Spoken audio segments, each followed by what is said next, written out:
오늘은 요한복음 14장 16절에서 17절 말씀을 같이 한번 읽어보겠습니다. 시작. 내가 아버지께 구하겠으니 그가 또 다른 보혜사를 너희에게 주사 영원토록 너희와 함께 있게 하리니 그는 진리의 영이라. 세상은 능히 그를 받지 못하나니 이는 그를 보지도 못하고 알지도 못함이라. 그러나 너희는 그를 아나니 그는 너희와 함께 거하시며 또 너희 속에 계시겠습니다. 아멘. 오늘은 성령 하나님에 대해서 우리가 같이 한번 살펴보려고 합니다. 삼위일체 하나님은 우리가 잘 아시겠지만 모든 권능과 영광과 존귀와 위엄이 동일하십니다.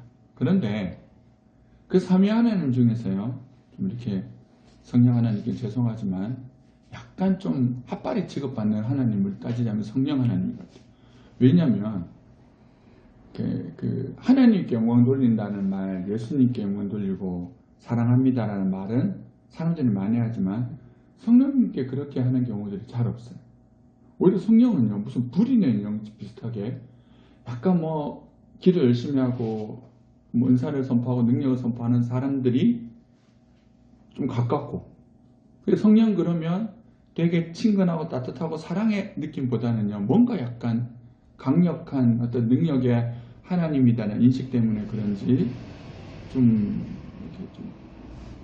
친밀하다는 느낌을 잘 못 받는 경우도 있고, 그러다 보니까 성령님과의 친밀함을 느끼는 것에 대해서는 사람들이 별로 고민을 하지 않는 것 같아요. 그보다 더 성령은 어떻게 이제 성령을 통해서 능력을 얻어보겠다, 뭐 성령의 능력을 통해서 뭔가를 해보겠다라는 것은 많다 보니까 단지 그냥 기적을 베푸고 신기한 일을 베푸는 어떤 이런 정도로 생각하지, 그분이 진짜 우리를 만드신 하나님이시고 우리에게 모든 영광과 존귀를 받으셔야 되는 그 하나님 아버지와 똑같은, 우리가 가장 중요하다고 생각하는 예수 그리스도와 똑같은 하나님이다라고 하는 사실을 잘 생각하지 못해서 하나님으로서의 존중도 잘 없는 것 같아요. 그러다 보니까요, 옛날에 부흥사 이 목사님들이 좀 잘못하신 것 중에 하나라고 생각하는 게 뭐냐면, 성령은 하나님이세요. 근데 그분이 이제 물론 그렇게 하시지 않았겠지만 예수님께서 너희 제자들에게 성령 받으라고 하셨던 그 말씀을 인용해서 성령 받아라 성령 받아라 하는 거예요. 성령은 받는 게 아니에요. 그분이 우리에게 오시고 주시는 주체지, 목사 따위가 성령을 줄 수 있는 게 아니란 거예요. 성령을 뿌리는 게 아니란 거예요. 근데 마치 강단에서 성령 받아라 하고 아멘 아멘 하면 성령 하나님이 그 우리를 만드신 온천하에 가득한 그 우주 만물의 주인이신 그 하나님을요, 그렇게 부리듯이 하는. 그러다 보니까 성도들 인식 속에 성령 하나님은 존귀하고 위험 있는 이런 하나님이라기보다는 뭔가 좀 신비하고 한쪽 사람들의 하나님인 것처럼 좀 오해가 되는. 그럼에도 불구하고 제가 이번 이렇게 이 공부를 하면서 또 생각한 게, 참 이분도 참 겸손하신 하나님이시구나 라는 생각을 참 많이 했어요. 그런 어떤 삼위 하나님과 똑같은 분임에도 불구하고 삼위 하나님과 같은 어떤 느낌으로 사람들이 대하지 않는 경우가 많음에도 불구하고 그분은요, 그분의 역할과 그분의 자리에서 삼위 하나님 역할 분담이 되어 있단 말이에요. 세상의 모든 구원을 이루시는, 계획하시는 성부 하나님, 그 계획을 성취하시는 예수님, 그리고 그 계획을 이루어 가시는 성령 하나님을 이렇게 구분되어서 역사를 하시는데, 그 성령 하나님은 오로지 뭐예요? 예수의 영으로 불리시면서, 그분도 하나님이시지만 예수의 영으로 불리시면서 예수 믿고 예수의 백성들이 구원받아 천국 오는 대로 도와주는 역할을 충실하게 감당하신다는 거예요. 그분 자체가 어떤 영광을 누리고 한 자리에 올라가시지도 않고 그냥 그 역할을 하심에도 불구하고, 그래서 오늘날 많은 사람들이 성령 하나님을 좀 그러한 취급을 함에도 불구하고 그 하나님이요, 여전히 우리가 구원받는 것을 기뻐하시는 그런 분이시다라고 하는 성령 하나님의 겸손을, 또 우리가 예수님의 겸손을 지난 시간에 배웠잖아요. 그는 근본 하나님과 본체시나 막 그렇게 배웠는데, 또 다른 성령 하나님이 가지고 계신 그런 겸손에 대해서 생각할 수 있었습니다. 그러니까 오늘 우리가 이제 이 공부를 하면서 해야 될 목표 중에 하나는 뭐냐면, 그분이 하나님이시다는 사실을 인지하고 그 하나님답게 성령님을 대우하는 것이 되게 중요하다라는 것.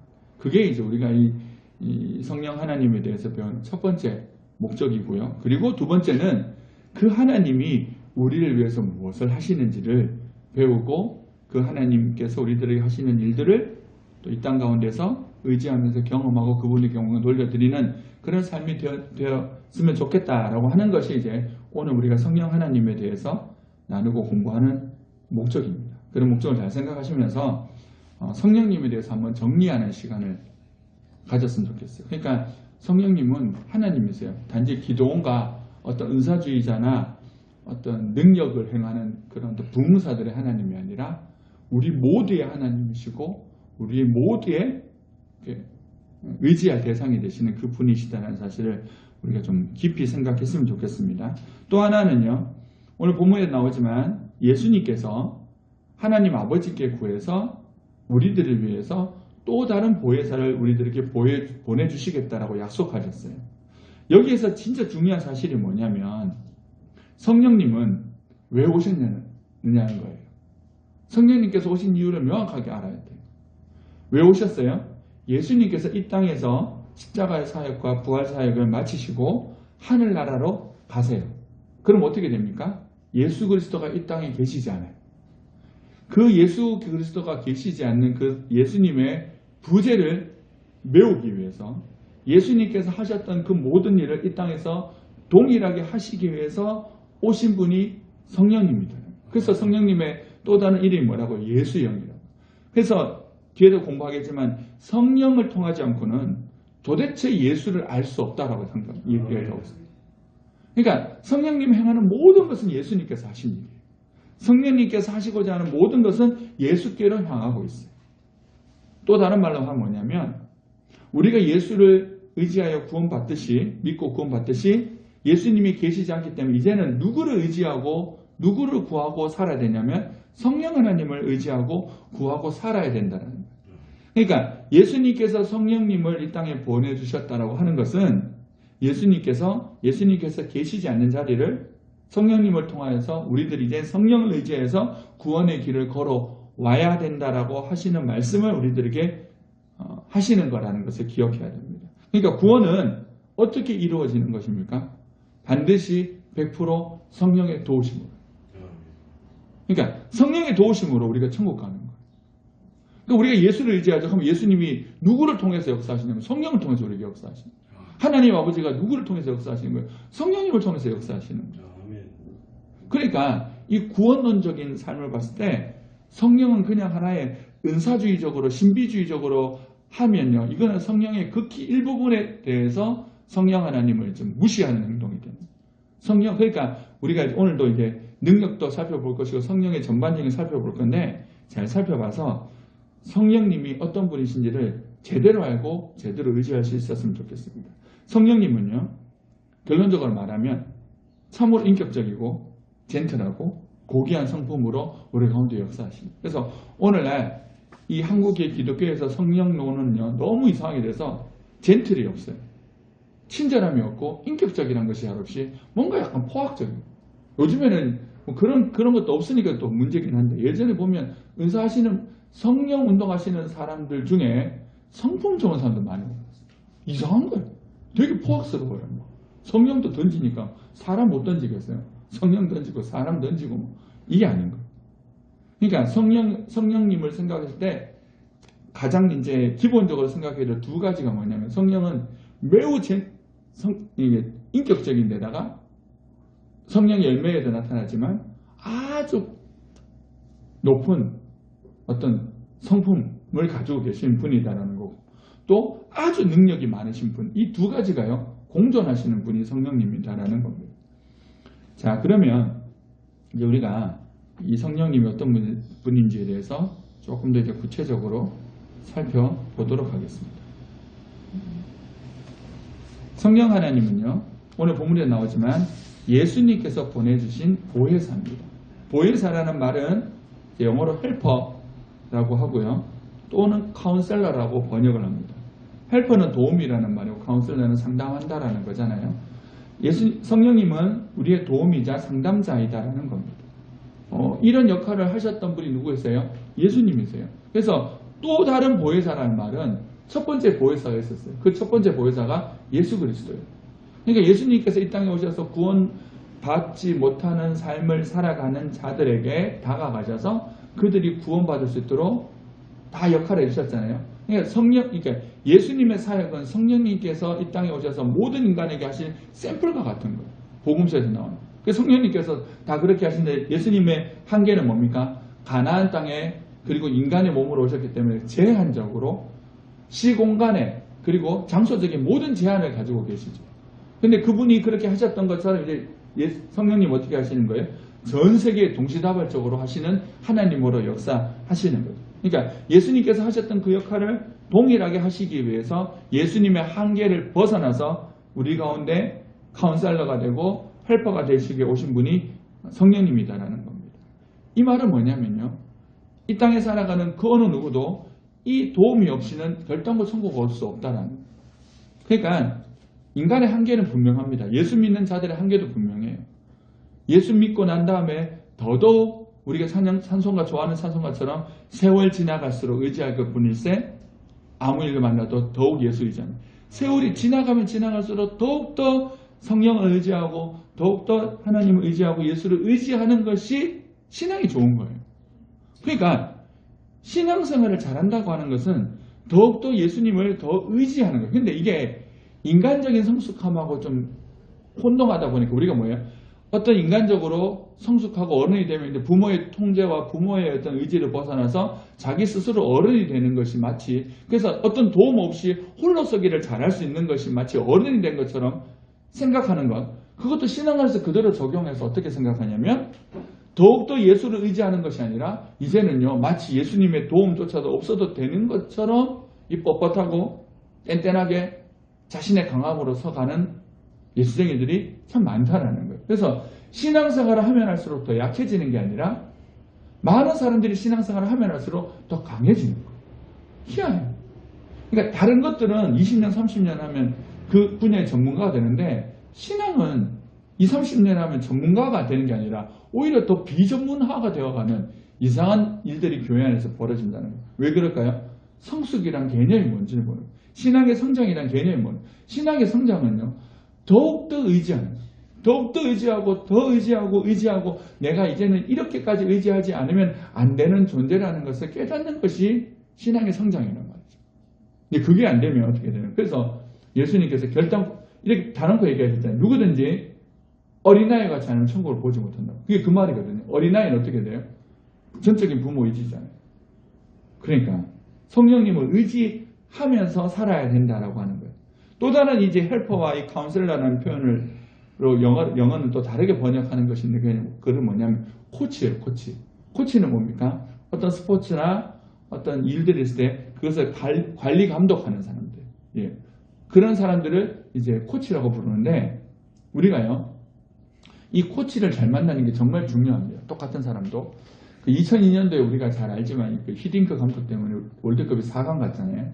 근데 히딩크 감독이 선수를 뽑았을 때 대다수 국민들과 그 당시 국가대표에 있던 사람들이 다 좀 이상하다 생각했어요. 왜냐하면 이름 없는 선수들을 생각보다 많이 뽑았거든요. 국가대표 애들도 그러더라고요. 뭐 지금은 다 이제 서로가 다 A급 레벨이지만 그 당시만 해도 제가 왜 뽑혔지? 저 감독은 왜 저 사람 뽑았지? 그런데 나중에 지나고 보니까 그 히딩크 감독의 눈이 맞았다는 걸 알 수 있고 그 히딩크 감독을 통해서 박지성이라는 선수는요. 한국에서도 인정받지 못해가 일본에 가서 2군 선수 하다가 그렇게 했던 사람이요. 세계적인 스타가 됐잖아요. 그러니까 뭔 말이냐면 똑같은 인생이라도 어떤 코치를 만나냐가 너무 중요한 거예요. 왜냐하면 그 코치는 정말 유능한 코치는요. 그 선수의 잠재력을 다 끄집어내고 볼 수 있는 눈이 있거든요. 성령 하나님이 그거예요. 세상이 말하는 돈이나 어떤 사람이나 인맥이나 명예나 건강은요. 우리의 실체를 보지 못해. 우리를 만드신 그분이 우리가 누군지를 알고 우리를 어떻게 인도하실지를 알고 우리를 인도해 주시는 거예요. 그래서 예수님은 또 다른 보혜사를 우리에게 보내주시겠다라고 하신 것은 뭐냐면 너희들의 인생에 가장 최적화된 코치를 보내주시겠다 하신 거예요.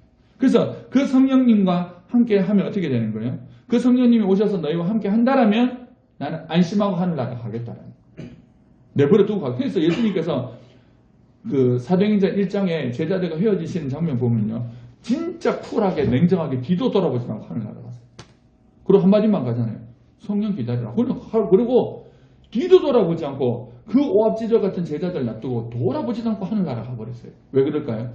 이 성령 하나님 의지하는 거예요. 성령 하나님 때문에. 야, 성령이 와서 너희가 성령 의지하면 성령이 내보다 훨씬 더 큰 일들을 너희들로 하게끔 하시기 때문에 걱정하지 않는다는. 그래서 사도행전을 묵상하고 성령에 대해서 묵상할 때마다 우리들이 가지는 참 안타까운 뭐냐면 수많은 기도가 있지만 결국 예수님께서 마지막 당부하신 이 성령을 기다려라, 성령으로 충만해라, 성령을 사모해라 하고 하는 것들이 오늘날 우리들 속에 참 많이 부족하구나라는 생각들을 하게 됩니다.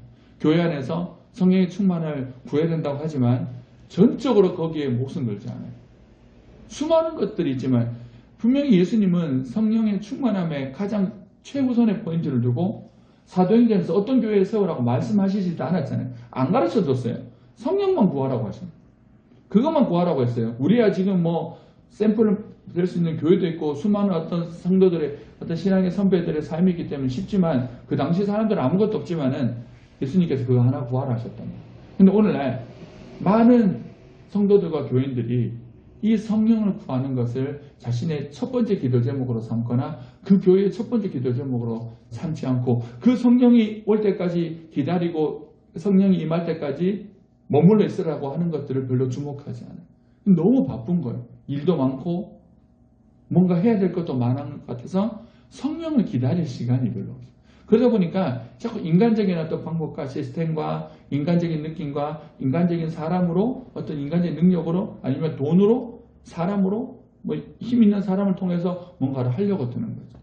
그러다 보니 사도행전에 나타나는 그 성령 역사들이 잘 안 나타나는 것 같아요. 그래서 저희가 제가 이제 말씀을 준비하면서 그랬는데 우리 교회가 그렇잖아요. 뭐 개척교회고 건물도 없고 아무것도 없는데 근데 똑같은 모든 교회와 똑같이 출발할 수 있는 어떤 명제가 하나 주어졌는데 말씀을 주었는데 그게 뭡니까? 예수님께서 제자들에게 말씀하시면서 하늘나라 가시면서 하셨던 말씀 성령을 기다려 약속하신 것이 올 때까지 머물러 있어요. 우리는 머물러 있기가 좋아요. 왜냐하면 할 수 있는 게 없어요. 그게 없으니까 이때 뭘 해야 되는 겁니까? 계속해서 죽을 똥, 살똥 성령을 구하는 거. 하나님 우리 가운데 성령을 주세요. 성령 우리 가운데 오신 성령이 충만하게 해주세요. 이렇게 구하는 것이 중요한 것 같습니다. 자, 예수님께서 또 다른 보혜사를 우리들에게 보내주시겠다라고 하셨습니다. 그 성령 하나님은요 14장 16절 우리가 읽었던 말씀을 다시 보면 내가 아버지께 구하겠사니 그가 또 다른 보혜사를 너에게 주사 영원토록 너희와 함께 있게 하리니 라고 말씀합니다. 성령님은 어떤 분이시냐면 영원토록 우리와 함께 하시는 동반자가 되십니다. 첫 번째 예수님은요 이 땅에 계시다가 33년을 사시고 하늘나라로 가셨어요. 물론 천국에 가서 영원토록 살겠지만 예수님은 더 이상 이 땅에서 우리와 함께 하지는 않아요. 누가 하시는 거예요? 그러니까 예수님과 함께 한다 했을 때 그 예수님과 함께 하는 모든 역사는 성령님을 통해서 우리와 함께 하시는 거예요. 예수님 우리 속에 들어와 계신다 했을 때도 성령님을 통해서 우리 안에 들어와 계시는 거예요. 모든 역할을 거기다 일임하셨습니다. 첫 번째 보혜사이신 예수님의 역할을 성령님께서 하십니다. 그분은 언제나 영원토록 우리와 함께 해주신다라고 말씀하십니다. 우리가 단언컨대 믿어야 되는 것은 뭐냐면요. 성령님은 우리를 떠나지 않으세요. 떠나지 않으세요. 그러니까 이게 떠난다는 것과 조금 멀어졌다는 그러니까 떠나는 것은 아닌데 그러면 떠나는 것은 아닌데 뒤에 나중에 성령의 소멸에 대해서 소멸하는 부분에서 갈 때 조금 더 자세히 나누겠지만 성령 우리 가운데 구원받은 자에게 오신 성령이 떠나진 않아요. 그분이 우리에게서 뭐 떠나가지고 해지진 않아요. 그렇게 된다 그러면 그 사람 어떻게 될까요? 사울왕과 같은 사람이 되는 거예요. 말씀도 더 이상 들리지도 않고 뭐 이상한 세상에 사로잡혀서 살아가는 거예요. 그러면 오히려 이게 그런 어떤 성령이 우리들에게 떠나지 않는다고 했을 때 우리가 떠난다고 성령이 소멸한다고 했을 때 성령님이 가끔 가다가 뭐 저기 멀리 가 계시고 이게 아니라 늘 우리 안에 계시는데 이 또 다른 문제 때문에 성령과 우리 사이의 관계가 멀어지는 것이지 이분이 떠나신 건 아니에요. 한 번 오신 성령님은 떠나지 않아요. 그러니까 오늘날 우리 교회에서 이제 많은 어떤 신학적으로 이런 부분이 잘못돼서 마치 성령이 때로는 우리의 죄나 우리의 어떤 잘못 때문에 성령이 가시는 걸로 생각해요. 제가 성경을 다시 읽으면서 생각했는데 하나님은 이스라엘 백성을 단 한 번도 떠난 적이 없어요. 그 동일하신 하나님이 우리를 떠나지 않아요. 떠나지 않는데 문제는 뭐냐면 우리 쪽의 문제 때문에 그 하나님과 친밀감이 깨진 거지. 들어오신 하나님은 떠나지 않아요. 만약에 들어오신데 떠난다 그러면 저번에도 우리가 나눴지만 히브리서 4장에 나오는 것처럼 한번 비침을 받고 구원을 얻지 못했다고 한다면 그 사람은 비침을 받고 구원을 얻지 못했다는 것보다 더 정확한 것은 이건 것 같은데 그 사람은 그렇게 예수가 그 안에 들어왔던 삶을 경험하죠. 적이 없는 사람. 다시 말해서 구원받은 적이 없는 사람인 거죠. 처음부터. 왜? 성경에 보면 떠나지 않는다 했단 말이에요. 영원토록 함께 한다 했단 말이에요. 그러니까 우리가 믿어야 되는 것은 뭐냐? 우리가 어떠한 상황이든지 간에 성령님은 우리를 도우기 위해서 오셨고 그분은 우리를 떠나지 않기 때문에 어떠한 상황과 환경이 있더라도 그분께 나아가면 되는 거예요. 죄 문제가 걸리면 회개하고 나아가면 그분은 언제나 우리 가까이 계셔서 우리를 도우시고 다시 우리와 함께 더 친밀하게 함께 해주신다는 것을 기억해야 합니다. 성령님은요. 우리가 별 재주를 써서 떠나도록 할 수 없어요. 죄의 문제 때문에 잠시 멀어질 수는 있어요. 그 뒤에도 나옵니다. 시편 51편에 다윗이 했던 기도. 나를 주님 앞에서 멀리하지 마시고 떠나지 마시고 그러니까 멀리하지 마시고 구원의 기쁨을 다시 회복시켜주세요. 구원을 다시 시켜주세요가 아니라 구원의 기쁨을 다시 회복시켜주세요라고 하는 것은 멀어진 거지 떠난 게 아니라는 거예요. 이걸 기억해야 돼요. 그러면 이 죄의 문제를 해결하고 늘 성령님과 함께하기 위해서 우리가 해야 되는 것이 말씀 묵상과 기도라는 방법으로 성령님과 친밀함을 유지해야 된다는 겁니다. 왜? 그분은 어떤 성향이 있으세요? 우리와 함께하는 것을 즐거워하세요. 이걸 믿으세요. 성령님은 우리와 늘 함께하시는 분입니다. 또한 이 말씀 우리가 읽었던 말씀 보시면요. 16절에 그는 진리의 영이라고 되어 있습니다. 성령님은요. 진리의 영이세요. 진리로 인도해 주시는 인도자가 되십니다. 요한복음 16장 13절 말씀을 보시면 그러나 진리의 성령이 오시면 그가 너희를 모든 진리 가운데로 인도하시리니 그가 스스로 말하지 않고 오직 들은 것을 말하며 장래 일을 너희에게 알리시리라. 여기서 스스로 말하지 않고 들은 것을 말한다고 하는 것은 뭐예요? 그랬잖아요. 성령님은 자의적으로 역사하지 않으세요. 그분도 하나님이시기 때문에 자의적으로 하실 수 있음에도 불구하고 철저하게 예수의 영으로서 예수의 말씀을 우리들에게 생각나고 경험하고 알게 하시는 쪽으로 역사를 하시는 분이에요. 그러니까 이분이 어마어마하게 겸손하신 하나님이십니다. 모든 영광과 존귀를 나에게 돌려라고 해도 되는 그분이요. 그렇게 철저하게 자신의 역할을 제한해서 하시는 거예요. 진리를. 그러니까 그 진리를 우리에게 알려주시는데 예수님께서 선포하셨잖아요. 내가 진리다. 그러니까 예수라는 진리를 우리에게 알려주시는. 그래서 우리가 축도할 때도 들으시지만 성령의 교통하심. 그러니까 그 성령님 때문에 하나님과 성도들과 서로 교통할 수 있는 소통이 되는 은혜가 있는 거예요. 그러니까 성령님은요 진리의 영이세요. 그러니까 그 성령님을 통해서만 우리가 진리를 알 수 있고 진리인 말씀을 들을 수 있고 진리이신 예수 그리스도를 알 수 있게 됩니다. 그러니까 성령이 아니고는 진리를 깨달을 수 없다라고 우리가 생각해야 됩니다. 그러니까 말씀을 볼 때 항상요 모든 큐티나 모든 말씀 묵상할 때 말씀 묵상하는 법 이렇게 되어 있으면요 항상 그 말씀 묵상하는 법에 1번은 어떻게 되어 있냐면 모든 큐티 교재와 모든 묵상하는 방법에 1번은 거의 똑같아요. 잠시 기도하고 성령께서 이 말씀을 우리들에게 하시도록 비추어 주도록 기도하세요 라고 하는 것들이 거의 대부분의 첫 문구예요. 그러니까 하나님께 말씀해달라고 기도하세요 라고 잘하지 않고 예수님께 구하세요 하는데 성령께서 우리들에게 말씀하실 수 있도록 기도하세요. 이게 첫 번째거든요. 왜 그래요? 이 말씀 때문에 그러는 거예요. 말씀은 성령을 통해서 들을 수 있는 거예요. 그러니까요. 성령님을 무시하거나 성령님을 좀 이상하게 취급하면 이 진리적인 문제가 생기는 거예요. 그러니까요. 성령에 대해서 올바르게 접근하지 않으면 성령 운동을 한다고 하면서 이상한 쪽으로 귀신적으로 가버리는 쪽이 나타나는 이유가 바로 이거예요.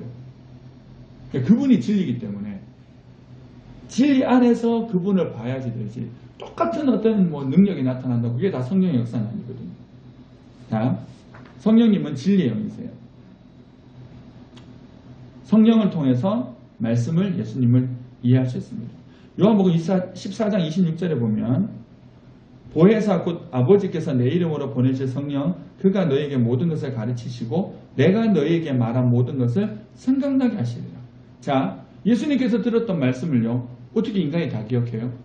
그 요한이 보면 신기하지 않습니까? 요한이 보면 예수님의 뭐 설교라 그래서 막 주구장창 뭐 몇 장이 되는 기록들을 막 해놓거든요. 빨간색 우리가 되어 있듯이. 그거 어떻게 다 기억이 났을까요? 뭐 암기를 했을까요? 그게 아니에요. 성령께서 기억나게 하십니다. 우리가 이거 늘 경험하는 거예요. 말씀을 들었어요? 말씀을 다 외웠습니까? 설교를 들으면 뭐 40번, 50번 되면 그게 머릿속에 다 들어있어요? 안 들어있어요. 잘 몰라요. 제목 물어도 모르잖아요. 근데 신기하고 놀라면 어떤 상황과 가면 그 말씀이 툭 생각이 나는 거예요. 목사님 설교가 툭 생각나고 들었던 큐티했던 묵상했던 말씀이 툭 생각이 나는 거예요. 그러니까 일단은 제일 중요한 건 뭐냐면요. 뭐든지 많이 들어가 있어야 돼요. 뭐든지 많이 들어가 있어야지 성령님께서도 생각나게 할 소스가 많은데 오늘날은 너무 막 이렇게 되어 있으니까 성령님도 힘들어요. 적용을 시켜주려니까. 들어가 있는 게 자료가 별로 없어요. 자료가 없으니까 뭔가 얘기해줘도 못 알아듣는 거예요. 공부도 잘하는 애들이 보면 이게 뭔가 자기들이 아는 게 많으니까 뭘 하나 던져주면 아 이게 이런 거구나 연결시키는데 아니 기본적으로 성경도 안 읽고 뭐 성경을 잘 모르니까 얘기를 해줘도 들어도 뭐 이게 뭔 말이지 이렇게 되는 건데 일단은 성경을 읽고 하는 게 중요하고요. 그렇게 읽고 말씀을 듣고 살면 그렇게 성령님과 동행하고 살면 그 상황에 그 사람의 그 환경에 맞는 그 말씀을 생각나게 하세요. 생각나게 하시는데 어떻게 생각나게 하시냐면 우리가 띨띨해가지고 한 번 들어가 모르는 경우들이 대부분입니다. 그러면 한 번 들으면요 똑같은 말 저 같은 경우 제가 띨띨해서 그런데 똑같은 얘기를 하루에 4번을 들은 적이 있어요. 이 교회 가서 듣고 아니 극동방송을 그냥 아무 생각 쭉 누르는데 갑자기 어떤 목사님이 그 얘기를 또 하고 책을 뚝 펼쳤더니 그 문장이 나오고 이런 식으로. 그러니까 성령님이 꼭 필요한 말씀을 주세요.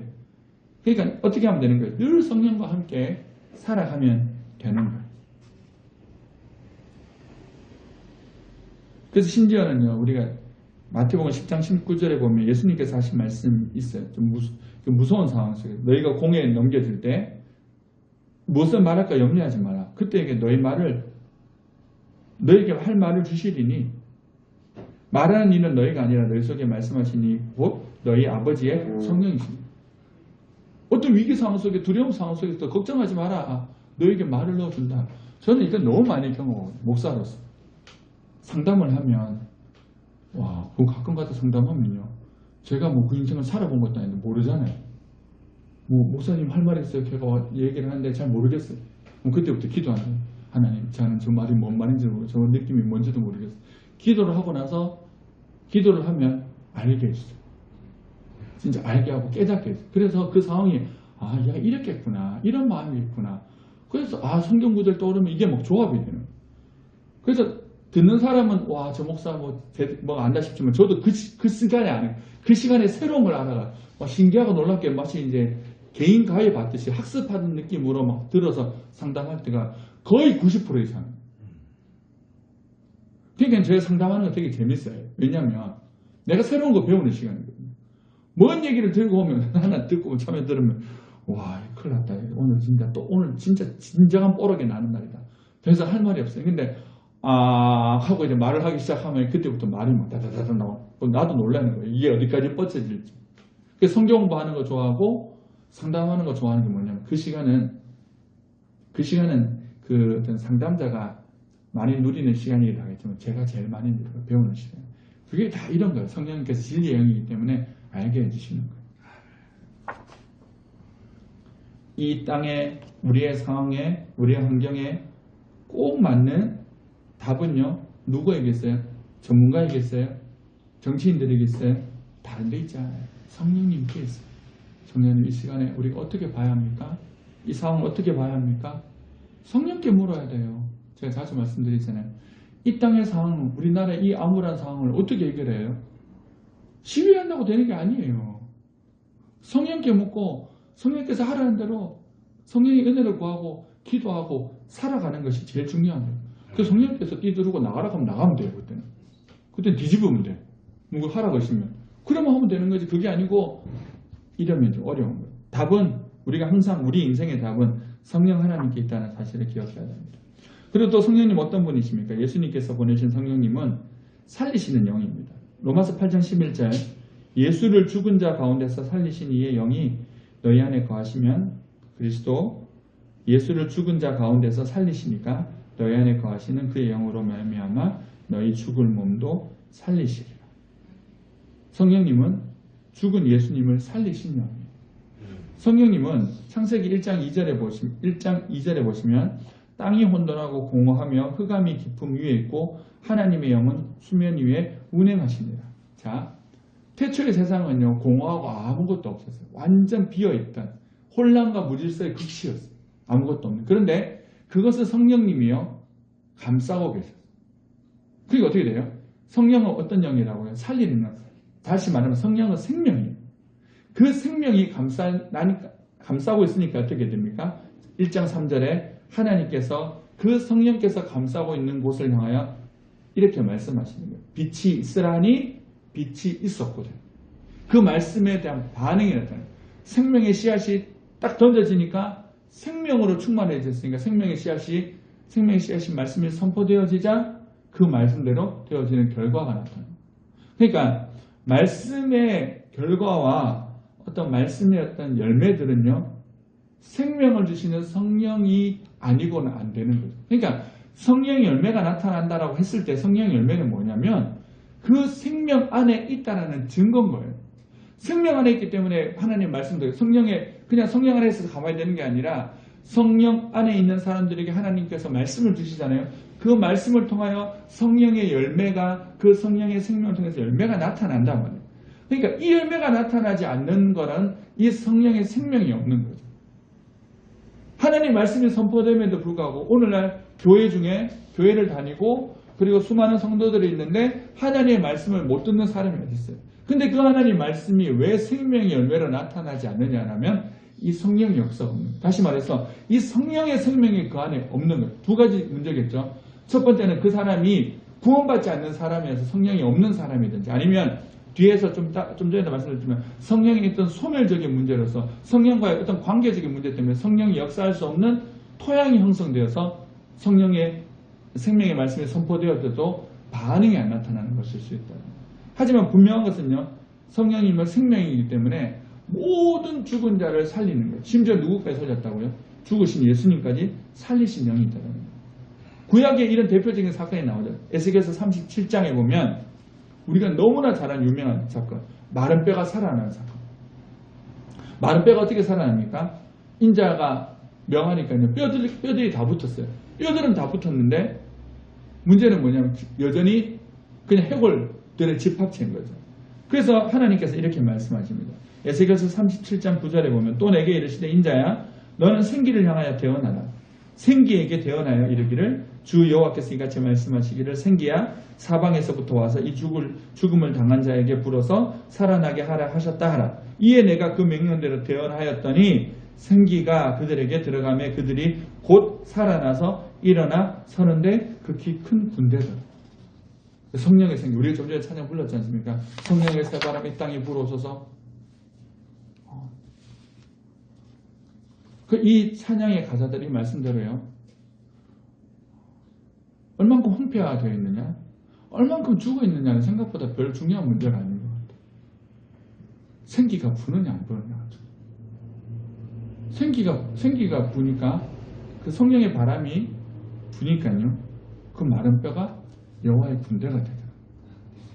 그러니까 오늘날 우리들이 다 그렇겠지만 이 성경에서 말하는 하나님께서 생명을 살리시는 방법에 대해서 그렇게 주목하지 않는 것. 분명히 그렇죠. 생기가 부르면 생기를 향해서 대언을 하면 생기가 하나님께서 그 생기를 이 땅에 부어로 넣으시면 살아난다고 하는데 이것을 주목한다면 생기를 구하겠죠. 이 생명의 신 성령을 구하는데 이 성령을 구하는 것은 하기는 하는데 그보다 더 많은 것들을 구하는 거예요. 하나님 이거 해야 돼요. 저거 해야 돼요. 이거 필요해요. 저거 필요해요. 이런 상황이에요. 저런 상황. 그게 아니라 그 상황 자체를 가운데 성령의 생기를 선포하고 그 성령의 생명이 이 땅에 불어오도록 구하는 것. 그게 훨씬 더 중요하게 생각해야 되고 우리가 또 좀 포커스를 맞춰야 해야 될 기도의 제목이자 삶이라고 성경이 우리에게 말해주고 있습니다. 그러니까 우리가 이런 말씀을 통해서 적용해 볼 수 있는 게 있잖아요. 그럼 우리의 삶에 있어서 이 성령의 생명이 가장 필요한 영역이 어디일까요? 그럼 어떻게 해야 돼요? 하나님, 이 땅 가운데 그 성령의 생명을 불어넣어 주세요라고 기도를 합니다. 기도하고 사모하고 구하면 되는 거예요. 그러니까 좀 전에 우리 마른별을 읽었지만 그 성령의 생기가 들어오면 살아납니다. 우리의 삶 속에 문제가 있는 것은 어떤 사람과 상황과 환경과 어떤 시스템의 문제가 아니라 생기의 문제다. 성령의 생기를 구하는 거예요. 좀 전에 저희가 찬양 부르면서 김도철 집사님도 얘기하셨지만 이 땅에 뭐 여기는 교회가 잘 안 되고 좀 어렵잖아요. 저희가 원래는 여기 처음에 예배 드릴 때 수예배 드립니다 하고 교회 이름하고 붙이려고 하다가 안 했던 이유가 옆에 장평 옆에 있는 교회 때문에 여기 교회 목사님을 저희 이제 통영의 신교회 목사님하고 잘 안다는데 물어봤어요. 저기도 자녀가 4명이고 성도는 5명밖에 없다. 야, 이거는 상도덕의 문제고 윤리의 문제 이거 아니고. 그 안 그래도 저분도 10수년 동안 목회를 하셔서 저렇게 힘들게 하고 계신데 여기서 한다라고 뭐 플랜카드 갖다 붙이고 하는 거는 제 표현으로는 싸가지가 없는 짓거든. 그래서 안 해야 될 것 같아요. 그보다 더 중요한 건 뭐예요? 이 땅에 생기를 불어넣기 위해서 예배드리고 기도하고 하나님 이 땅에 주님의 그 생명이 임하게 해달라고. 그게 훨씬 더 중요한 것 같은 거예요. 왜냐하면 살아있으면 사람은 모이게 돼요. 살아있어요. 그러니까 이제 우리 교회의 기도도 그렇게 이때까지 했겠지만 제일 중요한 건 하나님 그 성령의 생명이 우리 안에 가득하게 해주십시오. 우리가 예배 드릴 때마다 하나님 사람도 중요하지만 성령의 생명이 먼저 이 시간에 찾아오게 해주시고 우리가 예배 드리는 이 짧은 시간에 이 예배를 드리고 말씀을 나누는 이 시간 통해서 이 성령의 생기가 이 땅 가운데 퍼져나가게 해주시고 그게 중요한 것 같아요. 그래서 오늘부터 또 우리의 삶 속에 이 성령의 생기, 성령의 새바람이 이 땅에 불어와야 될 꽃이 있다면 기도하십시오. 그리고 그 기도가 잘 안 되면 어떻게 하면 되는 거예요? 찬양 부르면 돼요. 성령의 새바람이 땅에 불어오셔서 주의 영 그 생기로 우리를 다시 살리세요. 그렇게 찬양 부르고 기도하시면 됩니다. 그리고 또 성령 하나님께서 이 땅에 보혜사로 오셔서 하시는 일이 뭐냐면요. 하나 되게 하시는 거예요. 에베소서 2장 22절 너희도 성령 안에서 하나님이 거하실 처소가 되기 위하여 그리스도 예수 안에서 함께 지어져 가느니라. 성령님은 함께라는 공동체를 만들어 가십니다. 성령님은요. 죄로 인해서 깨어진 인간의 모든 관계들 하나님과의 모든 관계들을 연결시켜 주시는 분입니다. 예수님의 십자가가 하나님과 원수된 우리를 연결시켜 주시는 근거가 됐잖아요. 그러면 이제 그 근거를 가지고 성령님이 다 연결을 시키는 거예요. 그러니까 예수님 자체가 이제는 예수님의 피로 깨어진 모든 관계가 연결될 수 있는 관련 법령을 만드셨습니다. 그 법령을 집행하시는 분이 성령 하나님이죠. 그래서 성령님께서 역사하시는 곳은 반드시 무슨 역사가 나타납니까? 성령님께서 역사하지 않으면 반드시 어떤 역사가 나타납니까? 하나 되는 역사가 나타납니다. 성령이 역사하시면 하나 되는 역사가 나타나고 성령이 역사하지 않으면 반드시 하나 되는 역사는 안 나타납니다. 신비적인 역사가 나타날 수도 있고 뭐가 기적이 나타날 수 있어도요.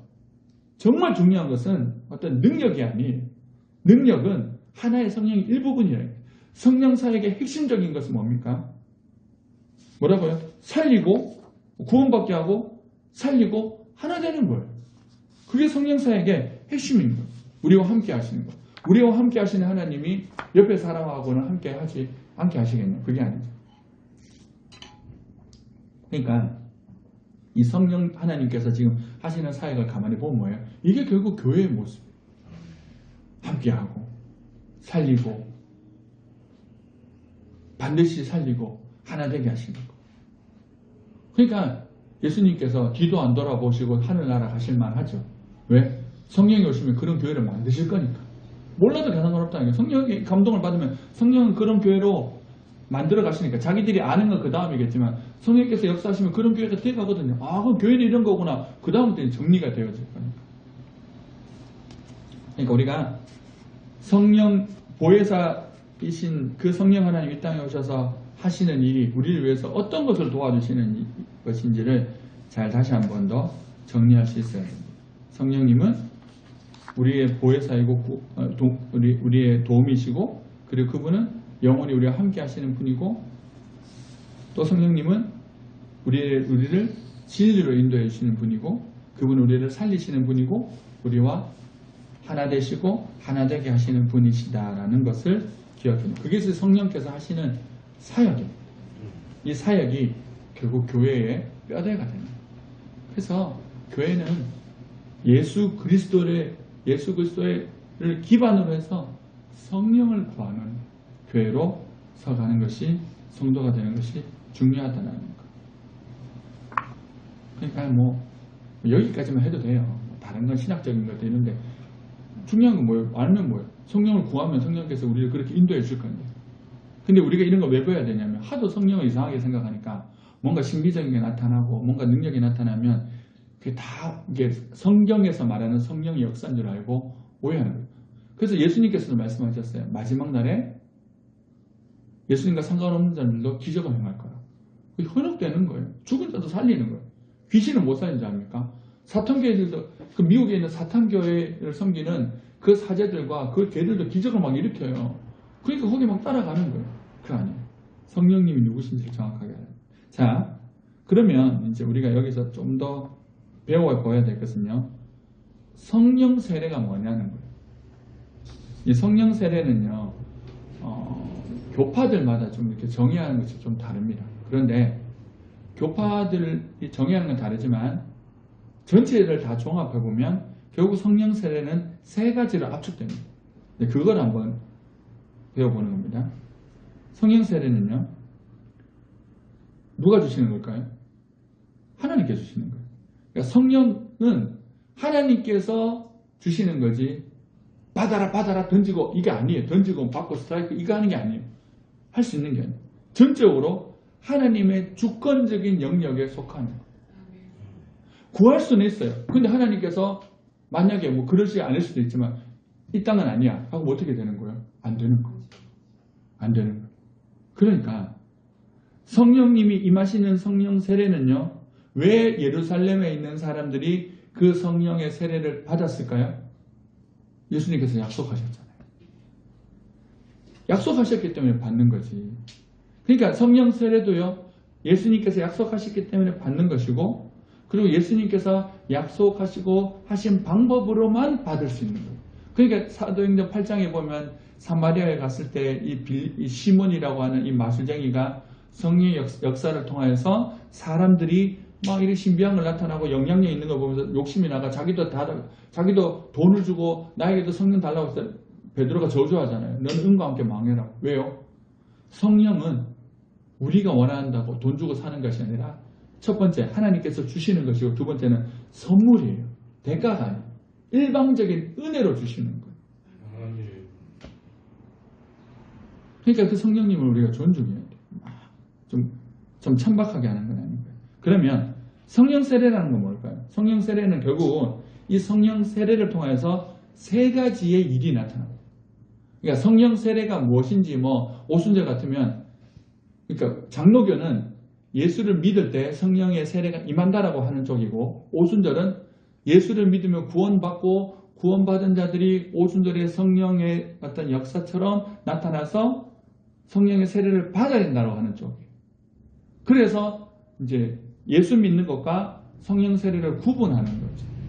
그리고 거기다 하나도 이제 성령의 충만. 근데 장로교는 성령의 세례는 예수 믿을 때 받고, 그리고 오순절의 역사는 성령의 세례이자 성령의 충만으로 보는 거예요. 그러니까 성령 세례와 충만으로 보느냐, 구원받고 성령 세례가 있고 성령 충만으로 보느냐, 이 세 단계로 보느냐의 차이인데, 중요한 거는 첫 번째든 두 번째든 세 번째든 동일하게 나타나는 것이 있어요. 이게 중요한 거예요. 왜냐하면 오늘 그 얘기를 다 하면 또 논쟁거리가 되고 거기까지 알 필요도 없을 것 같고. 그러니까 성령 세례를 통해서 뭐가 나타납니까? 성령께서 도대체 누구에게 임하시는지 첫 번째 살펴봐야 됩니다. 자, 로마서 8장 16절에 보면 성령이 친히 우리의 영과 더불어 우리가 하나님의 자녀인 것을 증언하시나니. 자, 성령님은 누구에게 임하시는 영이냐면요, 성령님이 딱 거주하는 집은요, 예수 그리스도를 믿어 하나님의 자녀가 된 사람에게만 계십니다. 그러니까요, 성령님은 딴 데 계시지 않아요. 예수님은 하나님의 자녀가 된 사람들에게만, 하나님의 자녀가 된 사람들에게만 계세요. 다시 말해서 앞에서도 말씀드렸다시피 누구든지 성령이 아니고는 아무도 예수 그리스도를 뭐라고 할 수 없다고요? 주라 할 수 없다. 그러니까 성령님은 예수를 믿게 하셔서 예수님을 통해 하나님의 자녀가 되게 하시는 영이에요. 그러니까 성령의 세례가 임하면 반드시 그 사람은 어떻게 되냐면 예수님을 주라고 고백하고 하나님을 아버지라고 부르는 하나님의 자녀가 되는 거예요. 그게 성경에 나오는 얘기죠. 그러니까요, 성령의 세례가 임하면 반드시, 성령의 세례가 임한 사람에게 반드시 뭐가 나타날까요? 그전에는 예수와 상관없었던 사람이 예수님을 주님이라 부르고 예수를 따르고 하나님을 아버지라고 부르는 삶을 살기 시작하는 거예요. 그러면 그걸 보면서 뭐라는 거예요? 아, 저 사람은 성령이 그 사람 가운데 임하신 거구나라는 것을 알 수 있다. 자, 그런데 보십시오. 그럼 성령의 세례가, 그럼 성령님은 예수님을 구주로 영접할 때 오신다 했잖아요. 그러면 성령 세례는 예수를 믿었다면 성령 세례를 이미 받은 거죠. 받은 거지만은 받은 걸로 끝났다가 아니죠. 끝났다가 아니라 성령의 그 세례는요, 계속해서 그 능력이 지속되고 있는 거예요. 그게 뭐냐면 아까 말씀드렸잖아요. 성령의 능력이 계속 지속되고 있는 게 뭐냐면 때로는 우리가 흔들린단 말이에요. 자빠진단 말이에요. 그럼 어떻게 돼요? 그 성령, 우리 속에서 성령의 세례를 임하신 성령님께서 다시 우리들에게 막 이렇게 마음 찔리게도 하고 감동줘가지고 다시 구원의 기쁨 쪽으로 끌고 오신단 말이에요. 왜냐하면 그 세례가 여전히 우리에게 부어지고 있는 상태이기 때문에. 그러니까 두 가지가 있는 거예요. 성령의 세례를 받아서 하나님 아들이 된 것은 과거의 어떤 사건이지만 그 성령 세례의 영향력은 지금도 계속해서 있는 거예요. 유지되고 있는 거예요. 그래서 제가 말씀드린 성령께서 우리 가운데 오셨다라면 떠나지 않는다는 거예요. 두 번째, 성령이 오시면, 성령의 세례가 임하면 반드시 나타나는 것이 있습니다. 갈라디아서 5장 22절 23절 오직 성령의 열매는 사랑과 희락과 화평과 오래 참음과 자비와 양선과 충성과 온유와 절제는 이 같은 것을 금지할 법이 없느니라. 성령 세례를 받으면요, 어떻게 될까요? 반드시 인격이 변화되어지고 달라지기 시작합니다. 좀 전에 말씀드렸죠. 성령의 세례는 계속 진행되고 있다고. 그러니까 인격이 계속 달라진다고 하는 것은 성령께서 계속 우리 가운데 함께하고 계심을 보여주는 증거가 되는 거거든요. 그러니까 예수를 믿으면 성령이 임하신다고 했는데 그 예수를 믿고 오랫동안 살았음에도 불구하고 인격의 변화가 없다라고 하는 것은 그 사람은 처음부터 성령이 그 사람 속에 없었다는 거예요. 뭔 거예요? 그냥 예수 믿는 종교적인 어떤 학습을 통하여서 그냥 예배드리고 기도하고 기독교 가치관이 나한테 맞아가지고 그렇게 살아간 것뿐인 거예요. 그러니까 반드시 우리는 이 구원의 문제라고 하는 것은 확신의 문제로 접근하는 것이 아니라 열매의 문제로 접근해요. 구원의 확신이 있습니까? 어릴 때부터 자기는 기독교밖에 모르고 이렇게 살았으니까 확신이 있다 했죠. 그 확신이 맞는지 안 맞는지 검증은 해야 돼요. 그게 뭐라는 거예요? 열매라는 거예요. 1번에 성령이 임하시면 하나님의 자녀로 고백한다. 여기는 좋아요. 근데 이것이 진짜 당신이 하나님의 자녀로 고백해서 성령의 세례를 받고 살아가는 사람이라면 그 사람은 성령의 열매가 나타나요. 이 성령의 열매 9가지는요. 보시면 아시겠지만 성령의 열매들이 아니라 성령의 열매는 단수예요. 하나예요. 성령의 열매는 하나예요. 근데 하나의 9가지 특징이 나타나는 거예요. 9가지 열매가 아니라 한 가지 열매 안에 9가지 특징이 나타나는 거예요. 그러니까 어떤 사람은 조금 더 이 9가지 중에서 뭔가 두드러지고 약한 것이 나타날 수 있어요. 기쁨은 잘하는데 온유는 좀 없을 수 있고, 절제는 잘하는데 좀 신실하면 떨어질 수 있고, 이런 것들은 따라날 수 있지만 이 정도의 차이는 있지만 이 성향들이 나타난다는 거예요.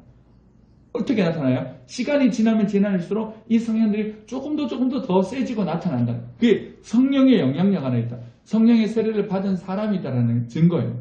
그런데 하나님의 자녀라고 고백하면서 예배드리고 심지어 저같이 목사가 됐음에도 불구하고 이런 인격적인 성령의 특징이 나타나지 않는다라면 그 사람이 신유의 기적을 행하고 그 사람이 뭔가 환상을 보고 예언을 하고 별 난리 부르스를 떨어도 죄송한 얘기지만 그 사람에게 역사하는 영은 성령이 아닐 수 있어요. 아닐 수 있다. 그러니까 오늘 예전에 이 성령님은 하나님에도 불구하고 성령론에 대해서 되게 조심스럽게 접근하고 사람들이 성령의 역사를 되게 신비적으로 막 터부시하고 했던 이유가 다 이런 문제 때문입니다. 그 성령의 역사 속에서 인격적인 어떤 그 젠틀함과 친절함과 이 예수님과 같은 그 따뜻함이 나타나는 것이 안 나타나니까 문제인 거예요. 기독교가 뭐 그 앞에서 말씀드렸지만 와 기독원 원장님들 막 하여튼 희한해요. 한쪽으로 너무 치우친 거예요. 안 나타나. 그러니까 성령의 세례는요 반드시 인격의 변화도 동반해서 나타나요. 오랫동안 예수를 믿었지만 이 인격적인 변화가 나타나지 않는다면 약할 수는 있어요. 조금 약할 수는 있어요. 그건 미성숙의 문제이기 때문에 또 다르게 접근해야 되겠지만 아니 이런 모습에 나타나지 않고 성령의 모습이라기보다는 이 인간은 세상적인 인간이다 라고 한다면 저 같은 목사를 할지라도 그 사람은 종교적으로 학습된 사람이지 절대 예수쟁이는 아니다라는 사실. 단언코 얘기하더라고. 미안한 소리인데 우리가 모르긴 모르지만 99.9% 그 사람 예수 믿는 사람이 아닐 거니까 다시 구원을 점검해 보세요. 그냥 구원은요 확신의 문제로 접근하면 안 돼요. 오늘 죽어서 천국 갈 수 있는 이 확신의 문제로 접근하면요 흔들릴 수 있어요. 확신 없으면 지옥 가나요? 아니라니까요. 우리가 살면 늘 하나님이 막 가까이 계셔서 충만하냐니까요. 아닐 수 있잖아요. 엄마 아빠하고 관계가 늘 좋아요. 싸울 수도 있지. 근데 여전히 호적상으로 저 사람, 저 아저씨 아줌마는 내 엄마 아빠고 여전히 집에 들어가서 방문 쳐닫고 있어도 같은 집에 있어요. 그러니까 확신의 문제로 접근하다 보면 이게 또 오히려 불안해질 수 있는 거예요. 때로는 확신이 좀 떨어질 수는 있죠. 근데 그보다 더 중요한 구원의 문제는요. 이 구원받은 자의 열매를 접근해요. 열매를 접근하지 않으면 이게 좀 어려워요. 열매는 거짓말하지 않아요. 그 예수님께서 말씀하셨잖아요. 그 나무의 열매로 그 나무를 알지다라고 이렇게 얘기해요. 그러니까 이게 성령의 열매는 인격적인 열매, 성품적인 열매. 우리들에게 두드러지게 부족한 것이 있으면요. 아, 내 성격이 왜 이러냐. 제가 이런 열매 볼 때마다 제일 질리는. 그럼 어떻게 하면 되는가? 기도하는 거 하나님. 이런 것이 좀 부족하니까 채워주세요. 그러면 우리 인격으로 되는 게 아니라 성령님께서 성령의 은혜가 충만해지면 사람은 착해져요. 그럴 수밖에 없어요. 오늘날 교회가 포악스러운 거는 우리끼리 얘기하면 좀 희한한 거. 성령 역사 별로. 그러니까 들어가 보면 너무 인간 냄새가 예수 안 믿는 사람들, 예수 안 믿는 사람들 교회 들어가 보면 야 여기는 좀 세상 사람들이 아닌 것 같다. 야들은 우리하고 다른 인종인 것 같다. 이렇게 하면 교회가 괜찮은데 교회가 세상 밖에 있던 그 사고방식으로 교회 안에 들어왔는데 너무 익숙하다. 이러면 100% 문제 아닐까요? 세상의 방법이 교회 안에 여전히 먹힌다라면 그건 진짜 이상한 거고 성령의 역사가 없는 다는 거. 자, 그리고 성령님께서요. 성령의 세례가 임하면 나타나는 게 뭡니까? 여기에서 능력이 나타나. 사도행전 1장 8절 오직 성령이 너희에게 임하시면 너희가 권능을 받고 예루살렘과 온 유대와 사마리아와 땅 끝까지 이르러 내 증인이 되리라. 성령이 임하면 능력이 나타나요. 이게 능력만 그러니까 대부분 성령이 나타나면 성령의 은사를 능력적인 부분에만 국한해가지고 하니까 이제 이걸 균형을 맞춰요. 근데 장로교는 뭐예요? 또 인격적인 것만 강조하니까 능력이 없어가 또 뭔가 분위기는 좋은데 힘이 없어요. 희마리가 없이. 그러니까 하나님께서 오순절을 터뜨려가지고 성령을 은사를 했잖아요. 근데 거기는 또 오순절 가보니까 저희 부모님도 오순절 다녀서 아는데 방언 못하면 또 구원 못 받았다고 또 이딴 식으로 얘기해요. 그건 또 아닌 거야. 또 방언하는 거고 구원 받는 거 뭔 상관이 있냐. 성령의 은사가 임하면 방언은 받아야 되지. 그러면서 그거 못 받았다고 막 그건 아닌 거예요. 어떤 목사님은 제가 아는 친구인데 아무리 방언 해달라고 기도해도 안 주는데 어떻게 해요, 자기한테는 안 준대요. 분당 우리교회 이찬수 목사님도 그렇게 방언 달라고 기도했는데 받지를 못했대. 그럼 그 구원 못 받은 사람은요. 그런 건 아니거든요. 그러니까 이게 좀 균형을 맞춰야 돼요. 성령이 임하면 능력이 나타나요. 신비적인 게 나타나고 환상이 나타나고 기적이 나타나고 막 병고침도 나타납니다. 그리고 새로운 이 성령의 능력이 임하면 뭐가 좋습니까? 어떤 상황과 환경도 두려워하잖아요. 막 무조건 직진 돌파, 막 때려 죽여라, 괜찮다. 이 담대함은 성령의 능력이 임해요. 그러니까 대부분 장로교는 이 성령의 능력이 없으니까 뭔가 좀 착해지는 것은 맞는데 세상에서 힘말이고, 이 오순절 쪽은 성령의 능력이 있어서 담대한 건 맞는데 인격적으로 뭔가 약간 문제가. 이게 좀 이 균형을 맞춰야 돼요.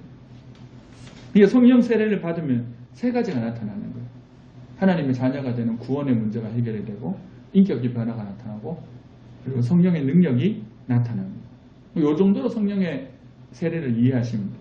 뭐 먼저 왔느냐 안 왔는지 그거는 뭐 또 그 신학자마다 다르고, 뭐 저희가 신학교 가니까 뭐 이거 가지고서 한두 시간 계속 논쟁하고 뭐 하는데, 목회적으로 생각해보면 아니 그래가지고 그건 알겠는데 뭐 관점의 차이인 거니까요. 그거는 잘 이해하시면 이제 성령 세례를 잘 이렇게 정리하실 수 있을 것 같습니다. 그러니까 성령의 세례가 임해야 돼요. 그래야지 구원도 받게 되고, 그 다음에 전도와 선교라는 궁극적인 지상 명령을 이렇게 이행할 수 있는 능력을 얻게 됩니다. 그러니까 성령의 능력이 없으면 결국 전도는 안 돼요. 성령의 능력이 없으면 선교는 안 돼요. 왜냐하면 분명히 예수님께서 땅끝까지 이르러 내 증인이 된다라고 했을 때 그 증인이 되는 어떤 선교적인 사명은 성령이라는 것이 전제되어 있는 상황 속에서 되어지는 거거든요. 그게 제일 중요한 건 뭐예요? 전도만 무조건 하는 게 아니라 성령의 충만함을 구하고 그것이 먼저 세팅되는 것이 제일 중요해요. 예배 드리고 기도하고 성령과 친밀하게 교제하는 것이 되고 난 다음에 그걸 해야 되는 거예요. 오늘날은 이게 안 되고 하다 보니까 좀 이렇게 어려워지는 거예요. 성령 세례를 통해서 우리가 이런 생각들을 좀 하면서 성령 세례를 구했으면 좋겠습니다. 자, 그리고요, 이제 마지막인데 뭐냐면, 그러면 이제 성령 세례까지인데, 성령님께서 무엇을 하시는 분인지, 그리고 성령의 세례를 받는다는 게 무엇인지 됐고요. 그 다음에 이제 하나 남은 게 뭐냐면, 성령의 충만이에요. 성령의 충만과 성령의 소멸이라는 것이 성경에 나오는데, 이게 뭔지를 좀 살펴보겠습니다. 자, 성령의 충만. 에베소서 5장 18절, 술 취하지 말라 이는 방탕한 것이니 오직 성령으로 충만함을 받아라. 자, 여기서 보면요, 왜 술 취하는 것과 성령의 충만함을 같이 이렇게 대비를 시켜놨을까요? 다른데 딱 하나 똑같은 게 있어요. 저는 술 취해본 적이 없어서 잘 모르겠는데, 술이 취하면 어떻게 됩니까? 내가 아니죠, 맞아요. 개가 되잖아요. 멍멍이가 되시죠. 술이 취하게 되면 술이 나를 지배를 해요. 없던 용기가 생기고, 없던 과격함이 생기고, 없던 기분파가 되어가지고. 그러니까 이 술 취함과 성령의 충만함의 공통점의 하나가 뭐냐면요, 내가 주체가 되지 않는다. 내가 아닌 또 다른 것이 나를 지배해서 내가 아닌 나로 살게 하는 거예요. 그러니까 술에 취하지 말고 뭐 하라는 거예요? 성령에 취하라는 거예요. 그러니까 오늘날 우리나라 사회들이 술을 많이 마신 이유가 뭐냐면 자기 힘으로 살 수 없다라는 게 증거예요. 그러니까 술 마시면 기분 좋아지니까.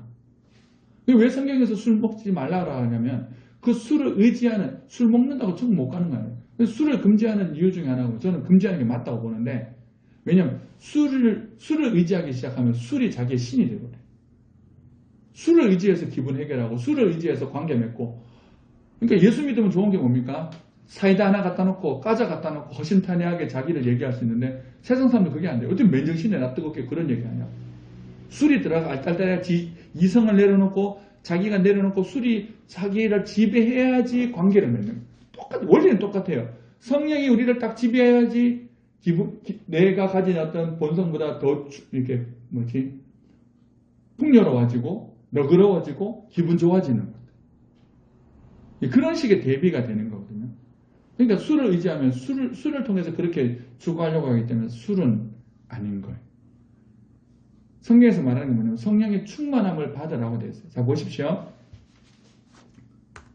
분명히 어떻게 되어 있습니까? 성령의 충만함을 받으라고 되어 있어요. 성령 세례를 받으라고 끝나는 게 아니라 충만함을 받아요. 충만은 우리가 잘 아시죠? 충만은 뭐냐면 흘러 넘치는 거예요. 흘러 넘치는 거예요. 계속해서 흘러 넘치는 거예요. 흘러 넘치기 위해서 전제가 돼야 되는 건 뭐냐면 충만해질, 가득 채우는 거 중요하지만 계속 부어지는 게 중요해요. 그러니까 성령 세례를 받아서 내가 성령을 통하여서 구원받았다라는 것을 만족하는 사람이 있고 충만을 받는 것으로 만족하는 사람이 있어요. 충만을 받았다는 게 뭐냐? 그냥 채웠다. 그래서 충만이 떨어질 때까지 또 기다렸다가 다시 채우는 요 반복하는 사람이에요.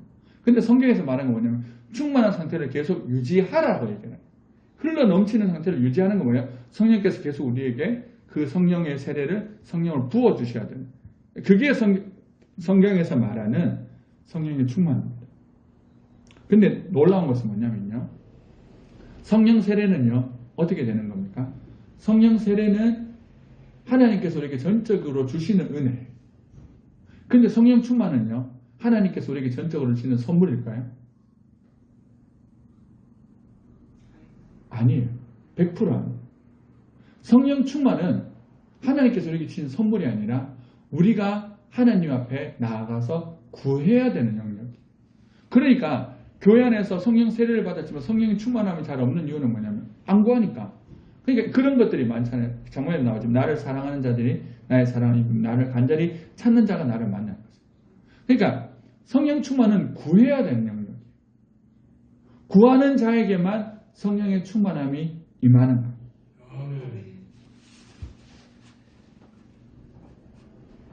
오순절 역사는 좀 특이한 거죠. 단회적인 역사니까.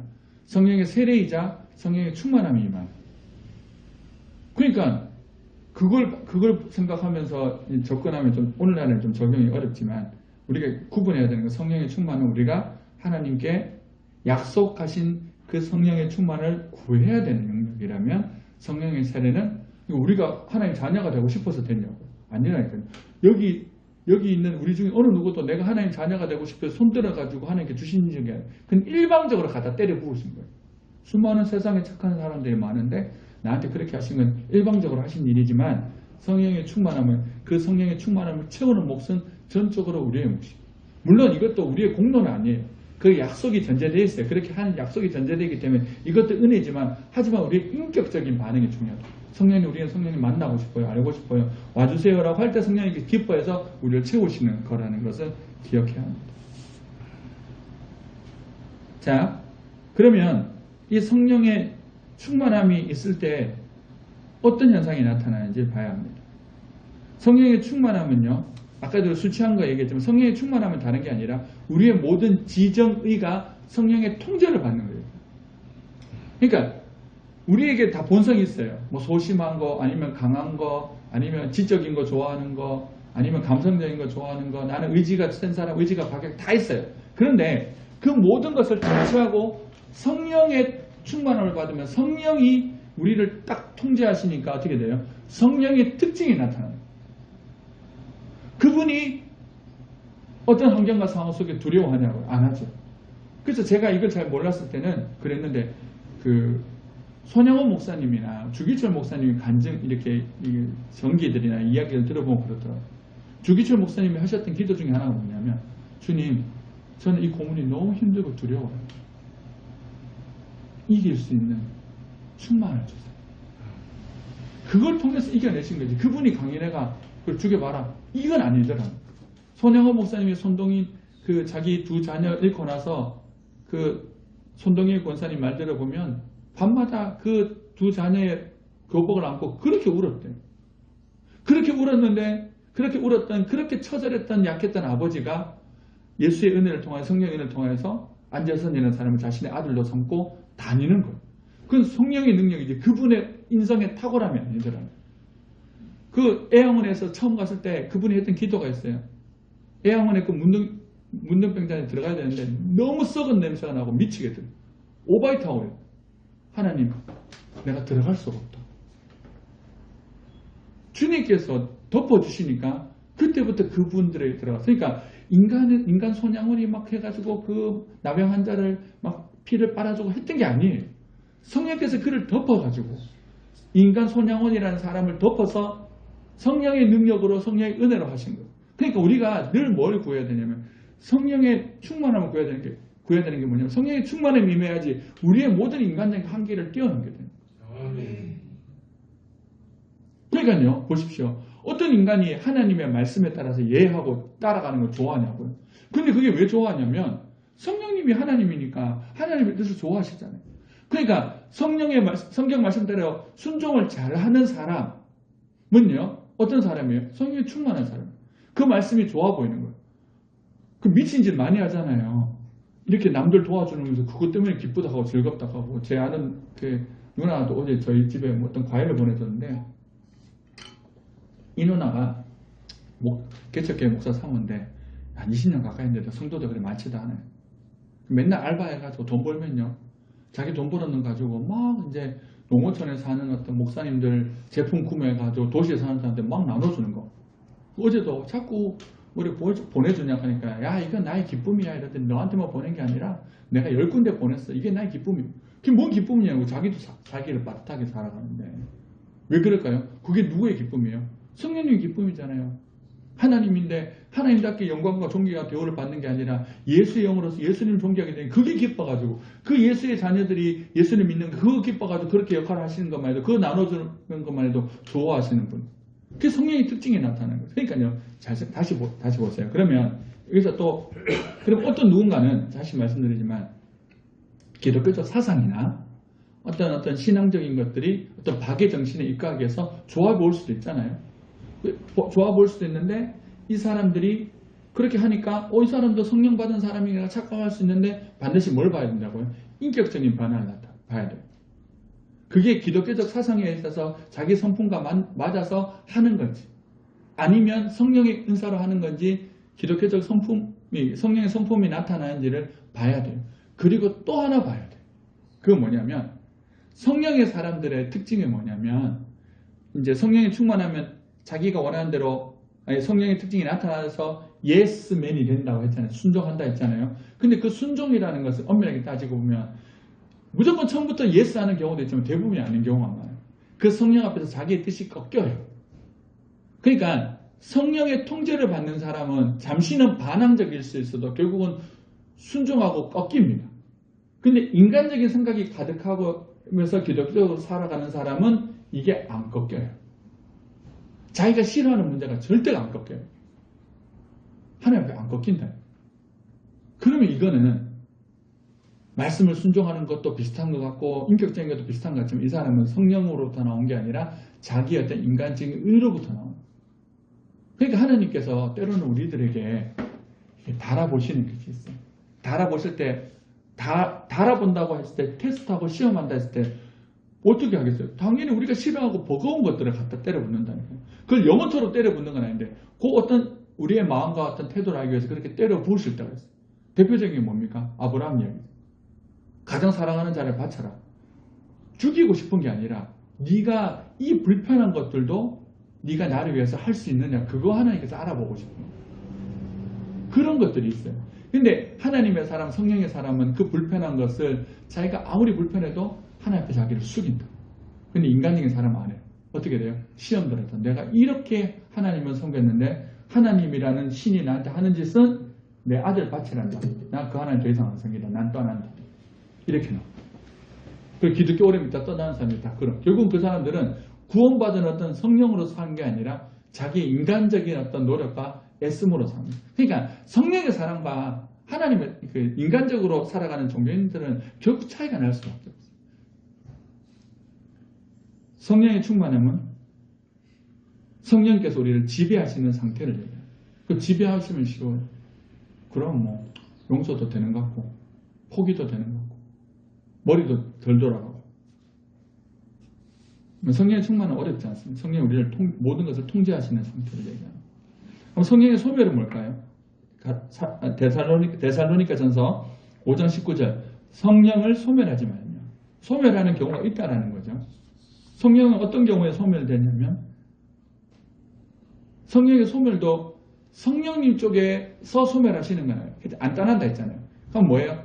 이거는 충만도 우리의 몫이고 소멸도 우리의 몫이고 더 하나 중요한 것은 성령이 소멸될 수 있다라는 생각을 해야 돼요. 근데 이 성령을 소멸하지 말라라고 했을 때 정확한 표현은요, 성령의 불을 끄지 말라. 성령의 불을 꺼뜨리지 말라. 그러니까 성령이 소멸된다는 것은 성령의 존재가 사라지는 게 아니라 성령의 불이 꺼지는 거예요. 그러니까 다시 말하면 성령이 더 이상 그 사람과 그 상황 속에서 불을 피울 수가 없는 상태가 되는 거예요. 성령님이 안 계신 게 아니라. 다시 말하면 성령의 땔감이 거기 없는 거예요. 성령의 땔감이 없어서 성령님께서 거기서 불을 지필 수가 없는 거예요. 그 사람 속에 뭐가 있는 거예요? 성령의 불을 꺼뜨리는 소화수만 가득하게 있는 거죠. 그럼 그게 성령의 불을 꺼뜨리는 게 뭐예요? 그게 첫 번째는 죄인 거예요. 죄. 앞에서 잠시 언급했던 것처럼 시편 51편 11절 12절 나를 주 앞에서 쫓아내지 마시고 주의 성령을 내게서 거두지 마소서. 주의 구원의 즐거움을 내게 회복시켜 주시고 자원하는 심령을 주사 나를 붙드소서. 이 다윗의 기도를 통해서 알 수 있듯이 뭐냐면 성령이 멀어지는, 떠나가는 게 아니에요. 그러니까 회복이라는 단어를 쓰잖아요. 그리고 여기서 중요한 것은 뭐냐면 성령의 소멸이라고 하는 것은 구원의 소멸은 아니에요. 구원이 없어지는 건 아니에요. 이게 예전에 저는 어릴 때 이렇게 배웠거든요. 성령 소멸하는 것이 마치 구원받지 못하고 버림받는 것처럼 막 공포적으로 몰아가는데 그건 아니에요. 성령은 죄의 문제 때문에 소멸되어 불이 꺼져서 그 성령의 역사가 우리에게 나타나지 않는 상태가 될 수는 있으세요. 하지만 떠나는 건 아니에요. 근데 이런 문제가 있을 수 있죠. 구원 문제하고 성령은 구원을 이루시는 영이시니까. 근데 그러면 성령께서 어떻게 하실까요? 우리에게 자꾸 이제 막 이렇게 살면 되겠냐부터 시작해가지고 막 하시겠죠? 그렇게 하신단 말이에요. 그러면 구원받은 사람에게는 이 성령께서 하시는 음성들이 또 다가올 거예요. 너 그렇게 살면 맞는다, 뭐 그렇게 살면 안 된다라고부터 여러 가지들이 나타나서 자꾸 회복할 수 있는 거리들을 자꾸 주시겠죠. 그래서 시간의 차이가 있고 정도의 차이가 있지만 구원받은 사람은 결국 여기에 반응을 해요. 왜? 그래야지 이게 회개가 되니까. 근데 끝까지 반응하지 않는다. 두 가지 문제인데 아예 지가 그렇게 사는데도 불구하고 자기를 향해서 뭐 이런 어떤 성령의 책망이나 이런 음성들이 없다? 그러면 이건 뭐 처음부터 얘는 아닌 거고. 두 번째는 끝까지 그런 어떤 감동임에도 불구하고 끝까지 듣지 않는다. 그러면 이 사람이 히브리서에 나온 것처럼 처음부터 이 사람은 구원받지 않은 사람일 수 있다. 왜냐하면 결국은 성령의 구원받은 성령의 이 감동에 결국은 누군가는 굴복하거든요. 그 사람이 때로는 10년일 수도 있고 30년이 있고 40년이 걸릴 수도 있어도 결국 굴복을 하는데 굴복되지 않고 끝까지 자기의 완악한 상태로 간다는 것은 그 사람은 성령의 역사가 아예 없었던 사람이거든요. 그러니까 하여튼 뭐 정도의 차이는 있어도요. 성령께서는 끊임없이 그러니까 성령이 소멸된 사람, 성령은 소멸될 수 있고 성령이 소멸된 사람에게는요. 성령께서 다시 회복을 할 수 있도록 계속해서 우리들에게 또 말씀하신다는 거예요. 그렇기 때문에요. 죄가 있으면 빨리 해결을 해야 됩니다. 그래서 담대함이 사라지거나 두려움이 많아지고 어떤 그런 것들이 있다면 이 죄의 문제를 점검해보고 해결을 해야 돼요. 그러면 성령의 역사가 없어지면 제일 먼저 사라지는 것 중에 하나가 뭐냐면 기쁨이에요. 그러니까 성령의 사람이라고 하는 것은 이 소멸이라는 관점에서 성령의 사람이라고 하는 것은 아예 죄를 짓지 않는 사람일 수도 있지만 그보다 죄를 짓고 빨리 회개하는 사람. 빨리. 아 이거 아니고 죄송해요. 빨리. 두 번째 성령의 이 불이 소멸되는 이유는요. 게으름과 나태함입니다. 성령은 우리들이 살게 하시는 영이거든요. 근데 그거에 대해서 성령께서 우리들이 살게 하시는 것들을 계속 거부하고 지 편한 대로 게으르고 나태하게 되면요. 성령의 불이 꺼져버려요. 왜요? 더 이상 불을 줄 이유가 없잖아요. 안 사는데. 그렇게 하지를 않는데. 그러니까 성령의 불이 소멸되지 않도록 죄의 문제를 멀리하고 그리고 날마다 말씀과 기도로 자꾸 불을 지피고 그 말씀과 기도를 통해서 알게 된 삶을 향해서 계속 살아야 돼요. 그러면 이 성령의 충만함이 계속되는 거예요. 그러니까 성령께서 주시는 은혜는 우리가 살아가는 삶에 필요한 은혜들이에요. 그러니까 삶이 되지 않는 사람에게 있어서는 은혜가 떨어질 수밖에 없는 거예요. 그러면 이 은혜가 점점 어떻게 커지는 거예요? 그 삶 속에서 계속 성령을 의지하고 자신의 때로는 힘들고 어려운 처지 속에서 계속 살아내는 사람들에게 이 성령의 역사들이 계속해서 커져나가요.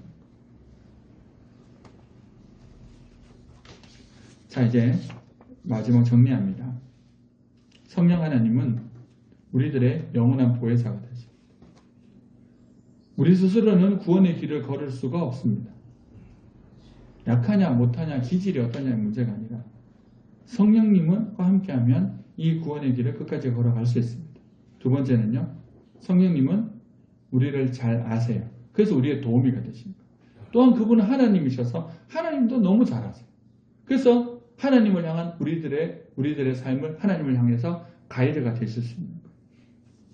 그래서 로마서 8장 28절, 26절, 27절 너무 유명한 말씀 있지 않습니까? 이와 같이 성령도 우리의 연약함을 도우시나니 우리는 마땅히 기도할 바를 알지 못하나 오직 성령이 말할 수 없는 탄식으로 우리를 위하여 친히 간구하시느니라. 마음을 살피시는 이가 성령의 생각을 아시나니 이는 성령이 하나님의 뜻대로 성도를 위하여 간구하십니다. 성령을 의지해야 된다. 성령을 의지해야 됩니다. 날마다 성령님을 의지하십시오. 성령님을 의지하고 살아가는 가장 좋은 방법은 날마다 성령께서 우리에게 주시는 말씀을 묵상하고 읽고 성령님께 기도하는 거예요. 기도할 때 특별히 어떤 기도를 해야 됩니까? 성령의 충만함을 위해서 기도해야 돼요. 하나님, 성령의 충만함으로 살게 해주십시오. 성령으로 충만하게 해주십시오. 그러면 그 성령께서 우리를 보호하십니다. 그리고 그 성령께서 우리를 인도하시고 우리를 진리 가운데로 살게 하시고 이 세상을 그분의 능력으로 담대하게 살게 해 주실 겁니다. 아무쪼록 오늘 이 말씀을 통해 성령님 대해서 잘 한번 정리해 보시고요. 이런저런 아는 것도 중요하지만 가장 중요한 게 뭐라고? 우리는 성령을 의지하고 성령으로 충만해야 됩니다라는 사실을 기억하고 그 성령님은 말씀과 기도 통해서 역사하신다는 것을 기억하고 날마다 그 성령님께 나아가는 우리들이 볼 수 있기를 소원해 봅니다. 우리 찬양하면서 한번 기도하겠습니다.